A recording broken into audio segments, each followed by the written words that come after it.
Good evening, ladies and gentlemen. We don't have any lords present tonight. That will be rectified shortly. Those of you who do not know the format, this will take 20 minutes.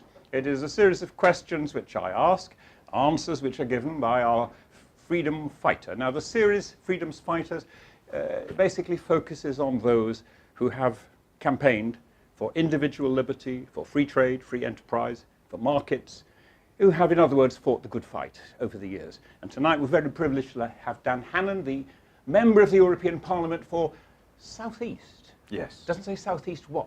No. South East. No, by the way, I love the idea that someone in this room is shortly going to be ennobled. I mean, quite right too, all of you deserve to be. My money will be on Isaby. Well, if they need the numbers to pass the bills. Yeah. But yesterday, of course, an historic occasion, Her Majesty signed that piece of parchment, the European Union Withdrawal Bill. And I heaved the biggest sigh of relief I've done in 38 years. So really? Yes, it's been a long time coming. Now then, look, you've campaigned for personal liberty, free markets, free trade. What I want to know is, was there a moment in your life when you first became in favour of that? In other words, was there a light on the road to Damascus? Or were those the first words you uttered when your mum pulled the bottle out of your mouth? Did it happen suddenly? I don't think they are anyone's first words, or in anyone's first million words, because liberty is a rather counterintuitive idea. The ideas that our opponents have seem plausible, although they often turn out to be specious. You know, the idea that a rationally organized economy will work more efficiently than one that is randomly left to arrange itself higgledy-piggledy sounds completely plausible. It just turns out never, ever to be true. And so I think you come to an understanding of liberty through the empirical method. It's not something that is in our genes. It's not something that we're designed to intuit. It's something that we learn. And in my case, I think it was really, when I came up to Oxford, I was still a fairly orthodox conservative, not particularly ideological. I did a history degree, and I began to spot the pattern that every country where people had more freedom and where the government was more constrained became happier and more prosperous than the ones where the state was big. Someone who came out of Oxford with sounder views than they went in. You must be unique. Well, there was a sort of libertarian movement. I was there in the early 90s, and there was a little libertarian. There were people who'd been on this journey before me. They weren't always the most clubbable people. They didn't seem particularly interested in winning converts, and they did display some of the habits of a cult. And so it was a while before I came to understand that they had a point about things. But I think it's a journey we've all got to go on. Okay. You've been a member of the European Parliament for 19 years. What's the best thing you can say about the European Parliament? Incredible array of people. Okay. You're there with every kind of sports star, newsreader, former Prime Minister. I mean, I was there with Dana, you'll remember, you know, all kinds of everything, Eurovision Singer. Entrance. Exactly. I was there with Ian Paisley, I was there with Silvio Berlusconi, the most extraordinary and various kind of mistresses of European grandees. And I mean, a terrible way to organize any kind of democratic system, but an absolutely incredible place in terms of spending time with interesting people. So the best thing was talent, right? What was the worst thing? Well, the worst thing is to be to make a sort of a gloomy but serious point, the worst thing is the way it is arbitrary, the way in which the rules are set in order to clobber people that they don't like. So there is an unofficial, it's a bit like being in a sort of totalitarian state, although the consequences are less serious. There's a sort of understanding that if you're a goody-goody, they look after you. If your views are properly federalist, you can get away with anything. But if you're a critic, they will trip you up on something or other. And I remember there was a particular example of this.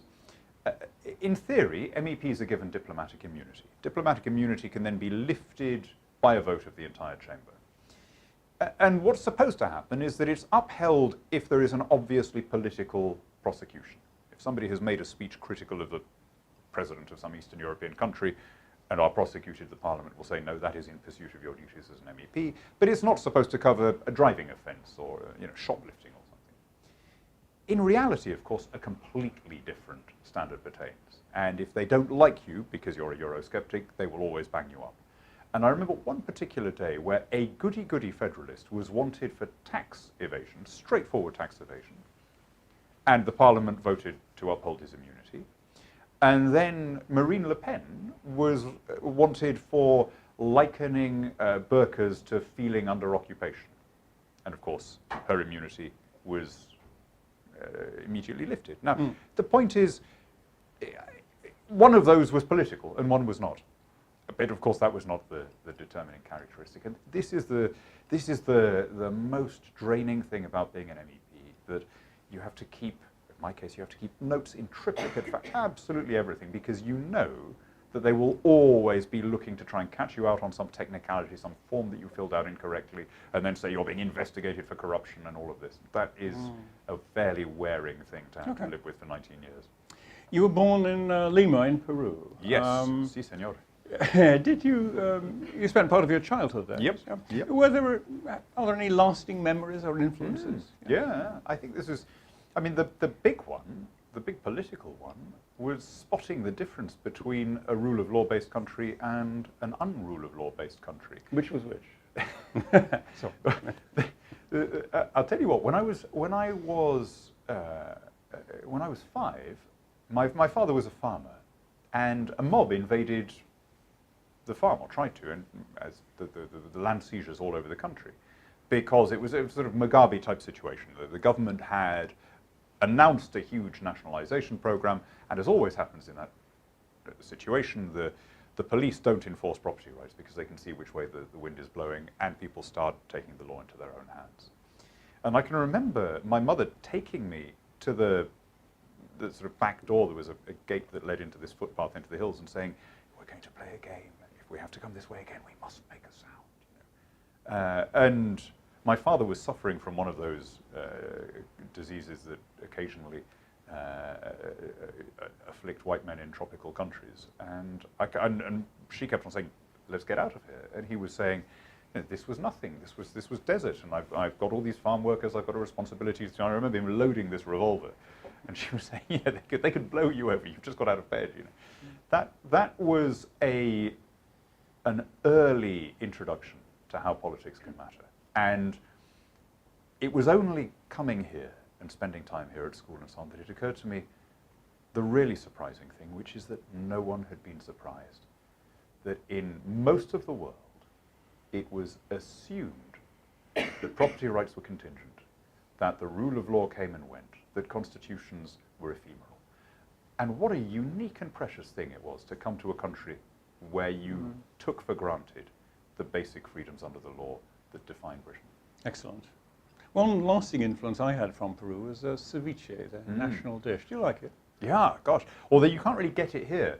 I mean, look, we can stop this interview and just talk about Peruvian food for the next hour. Is it? But I've got a restaurant I can recommend.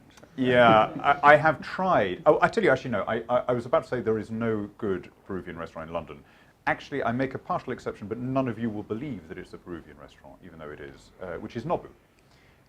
Everybody thinks that Nobu is Japanese. He is a Peruvian chef. He opened his first restaurant in Lima. He became a chef in Lima, and his tiraditos and so on are it's Japanese Peruvian food. It's not Japanese food. Ceviche is the one Peruvian dish that has become internationally known. It's not the national dish. Is it not? No, yeah. Peru has an incredibly sophisticated cuisine, unlike, I'm afraid to say, everywhere else in South America, and in fact everywhere else in Latin America apart from Mexico. It involves lots of coriander, lots of red onion, there are 200 varieties of potato, and Peruvians talk and write and argue about what kind of potato you have with this kind of fish and so on. And they are astonished when they come to this country and the recipe book says potato.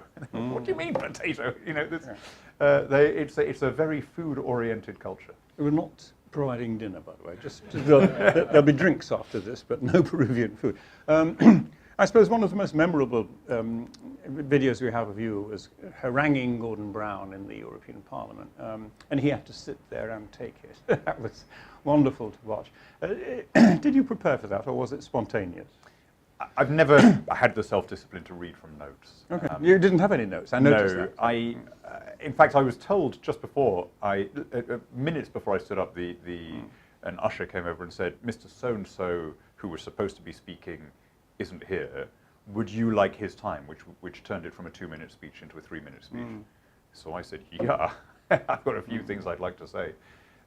So in that sense, it was spontaneous because. Okay. Have you ever thought of standing for this Parliament? And Not I mean for a the long Commons, time. of course, not. Yeah. Sorry, I mean the Commons, not the. Not the other, which is about to be filled with all the people in this room, as Well, you said yes, earlier. We'll take your names and Wouldn't that addresses. be great? Wouldn't that be great if everyone here was if we stuffed the House of Lords with libertarians? What a change that would make. When we look up your interest, we see the word Shakespeare coming up 15 times. Who's your favourite character from Shakespeare? That's a really good question. There you go. So A.C. Bradley, who was the great authority, said there are 4 inexhaustible characters in Shakespeare. They are Falstaff, Hamlet, Iago, and Cleopatra.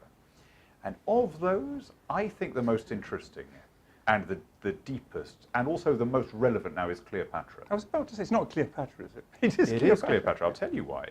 I think, she was the archetype for all of the kind of Kardashians and all of the people who are famous only for being famous. Right? Her lovers, Pompey and Caesar, they had achievements. Antony, they all, they were military men, they were doers. She was famous just for being herself, and she was obviously as inscrutable to poor Antony as she is to any male theatre goer. And yet she is this incredibly inexhaustible character, and I think one of the toughest parts in the whole canon to play, because Cleopatra has a theatrical side to her. She has a histrionic tendency. So the actress has to not only play Cleopatra, but she has to convey that she is Cleopatra playing Cleopatra. And that's a very, very difficult thing to pull off. Who's the least favourite? I'd have to say Shylock, because he's so plausible. Really? The difference between, you see, the difference between, he's not just an easy anti-Semitic trope. Is he not a comic character? No. Compared to Barabbas in Marlowe's Jew of Malta, that is a cartoon baddie. Yeah. Shylock is given just enough humanity. He's made just plausible enough. You have just enough sympathy with him for his malevolence to be shocking. And I don't think Merchant of Venice would be performed anywhere in the world if it were written by anybody else. It is, and almost every time I've seen it performed, the part of Shylock has been made more sympathetic than a bare reading of the text suggests, because modern sensibility demands it, right? Where we are now sensitive to anti-Semitism in a way that in Shakespeare's day people were not. And so very few directors bring out the real difficulty of that role, which is Shylock is not just a nasty piece of work who is Jewish. He is nasty in a very specific way. He's greedy, materialistic, and worst of all, he's standing on the letter of the law. He is, as it were, trapped in the Old Testament, unable to understand the concept of mercy. And that is such a dangerous and difficult archetype to have on stage. I'm just wondering if any of people here qualify under that description. I'm hoping not. Okay. Comedies or tragedies of Shakespeare? Which do you prefer? Oh, tragedies. I mean, yeah, me too. I think again, rather like the four. I mean, can we take Macbeth, Lear, Othello, and Hamlet off the table as kind of they're in a different league? But actually, I think I prefer the histories to the comedies. I'm really obsessed with the two historical. Okay, we've got to do some quickies now. Okay. Beer or wine? Wine. Red or white? Red. European or New World? Aha. If somebody else is paying, a good Burgundy. Otherwise, a nice New Zealand Pinot Noir. Oh, right. Okay. Very good. Crisps or peanuts? Cashews. Really? Me too. Yeah. Okay. Good. You've got taste. Football or cricket? At the moment, you've got to go with football, haven't you? I mean, yeah, for the moment. But there was. Did you see? By the way, I should say for people watching the recording later, we're talking hours after Germany's unexpected exit, which I thought there was the most wonderful comment on Twitter, which was, "For you, the VAR is over." Yeah. And finally, chocolate or ice cream, or both, indeed. Chocolate, I think, after years in Brussels. Well, now, when you meet people who've yet to be convinced of the arguments in favour of freedom, what's the best argument you can give them? That freedom, your freedom, like your health, is something that you only really notice when it's under threat or when it's gone. The fact that you have to put that question at all is a very kind of British luxury. In a lot of bits of the world, asking people what was valuable about freedom, people would say, what a stupid question. Look at the oppression we're living under. Try a serious diminution. I mean, what a luxury we have that we can complain in this country about nanny-statery in foods and stuff, compared to being in Turkmenistan or something. Ask people there what freedom means.